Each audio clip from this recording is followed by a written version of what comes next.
Nagkaroon ng pagsipa sa inflation rate ng bansa para sa buwan ng Agosto base sa buwan ng pagbabantay ng Philippine Statistics Authority. Sa monitoring ng PSA mula sa 4.7% noong July 2023, bumili sa 5.3% ang inflation rate para sa buwan ng August 2023. Ayon kay National Statistician at Civil Registrar General Undersecretary Claire Dennis Mapa, bunsod ito ng mabilis na pagtaas ng presyo sa food and non-alcoholic beverages na may inflation rate na 8.1% at may ambag na 57.4%. Sa sektor ng pagkain, nag-ambag dito ang mabilis na pagtaas ng presyo ng gulay at mga cereals, kabilang dito ang bigas. At sumunod naman dito ang isda at iba pang lamang dagat. Sumunod ang mabagal na pagbaba ng presyo ng produktong petrolyo sa mabilis na pagsipa ng antas ng inflation para sa buwan ng Agosto. Base sa datos ng PSA, tumaas sa 0.2% ang inflation sa fuel sa buwan ng Agosto kumpara sa negative inflation noong July 2023 na negative 4.7%. Ngayong linggo muling magpapatupad ng pagtaas sa ika-8 linggo ang gasolina at ika-9 na linggo naman para sa diesel at kerosene. Nilinaw din ni Yusek Mapa na may direktang relasyon ng pagtaas ng raw materials, electricity at water at pagtaas ng presyo ng fuel sa inflation sa restaurant and accommodation services.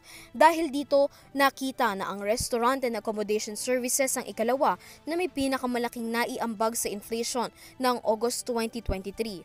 Tama yun, kasi itong restaurants, cafe, yung pangbaga food consumed outside the household, first mag-depend yun talaga siya sa raw materials, yung price ng raw materials. So, nakita naman natin last year, early this year, nung nag-start na tumataas yung mga presyo ng mga bilihin, yung meat, fish, talagang tataas yun kasi part yun ng inputs nila. Ikatlo sa malaking nag-ambag ang housing, water, electricity, gas and other fuels na may 2.5 inflation at 10% share.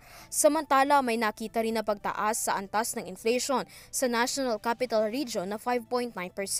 Mas mataas ito kumpara sa 5.6% noong July 2023. Nagmula pa rin ang mabilis na pagtaas ng inflation sa sektor ng food and non-alcoholic beverages. Dahil pa rin ito sa pagtaas sa presyo ng gulay, karne at cereals. Sumunod din dito ang sektor ng transportasyon. Sa labas naman ng NCR, Central Luzon ang nakapagtala ng mataas na inflation na pumalo sa 7% at pinakamababa sa Eastern Visayas na may 3.1%. Isa rin sa nakikitang dahilan ng mabilis na pagtaas ng antas ng inflation ang mga bagyong nagdaan sa bansa noong nakaraang buwan. Ayon kay Mapa, isa ang taniman sa Central Luzon ang lubos na napinsala ng mga bagyo. Definitely, tama kayo yung vegetables in particular kasi nakikita naman natin yan in the past pag may mga typhoons tayo, bumababa yung ating supply ng vegetables. So, nagkakaroon tayo ng temporary na shock doon sa price of vegetables. That happened, of course, nung last week of July kasi talagang binahati yung malaking part. Samantala, magpapatuloy pa rin sa pagmamonitor ang PSA ng mga pagtaas at pagbaba ng inflation sa bansa, lalo't ngayong araw nagpatupad ang price cap sa bigas at patuloy ang pagpasok ng mga bagyo sa bansa. Para sa URTV News, Criza Lopez, sumasaludo sa bawat Pilipino.